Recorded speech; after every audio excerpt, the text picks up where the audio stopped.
პირველი ოპოზიციამ რაც უნდა გააკეთოს, სხვას რა უნდა? თვითონ რას გააკეთებდა? ხალხსაც ეუბნები რომ აბა არ მინდა ბიზნა რუსი ესა ისა რაღაცა ხალხი უნება აბა რა. აბა რაზე უნდა არსებობდეს პასუხი. იდეა როგორც არის დამოუკიდებლობის იდეა როგორც იყო საქართველოში და რაღაც მომენტში ბოლოს როცა კულმინაცია მიაღწია, გასაგები იყო რომ ის გაიმარჯვებდა რაღაც თვალსაზრისით.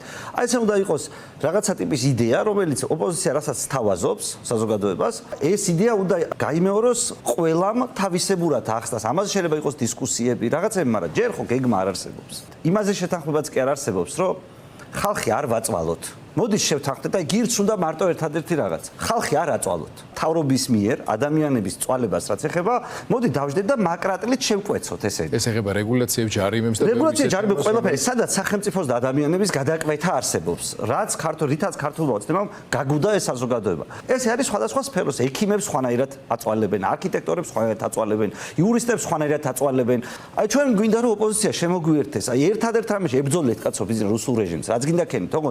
მოდი მანამდე შევთანხმდეთ იმაზე რომ ხალხს ნუ ვაწვალებთ. ნაცმოძრაობა მაგალითად რით იყო ცნობილი. თვითონ რო რაღაცა სიგიჟებს რო იძახიან როგორც დადებით თვისებებს.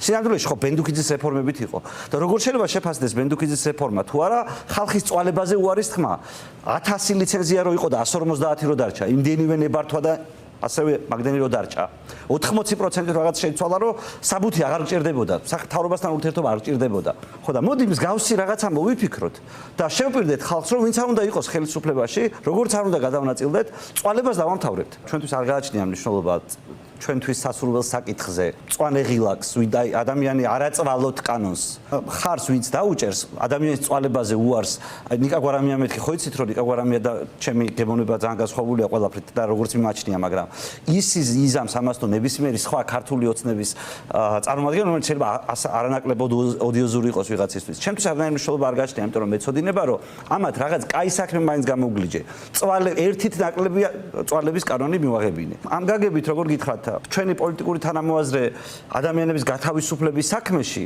ამ წუთას რო გითხრათ რომელიმე პოლიტიკური პარტია ამეთქი რომელი გეგულებათ რომ ადამიანის წვალება არ უნდოდეს თუნდაც მეტყვის მოვა ჩემთან და მეტყვის რომ მე არ მინდა ადამიანის წვალება მე უარს ვამბობ ამ უფლებამოსილებას და ამას უბრუნებ ხალხს ყველა ჩემიანია რაღაც თვალსაზრისით მაგრამ დღეს ჯარიმების გაუქმებაზე რეგულაციების შემცირებაზე ამნისტიაზე ანუ თქვენ ხო იცით რომ მე ამნისტიაზე რამდენი წინა პარლამენტში რამდენს დავრბოდი მიუხედავად იმისა რომ უამრავი ხალხი ლაპარაკობდა რომ სასამართლო არ გვივარგა რაღაცა ადამიანების ზოგი ბევრი ტყილაზე ციხეში ოღონდ ყველა თავისი გემოვნებით ამბობდა ამას და მე როცა საყოველთაო ამნისტიის პროექტი შევიტანე იქ და უთხარი რომ მოდი რაღაცა დოზით ყველა მეოთხედი ყველას ჩამოვაკლოთ ხარი დამიჭირეთ მე ოპოზიციის მხარდაჭერის მოპოვებაც გამიჭირდა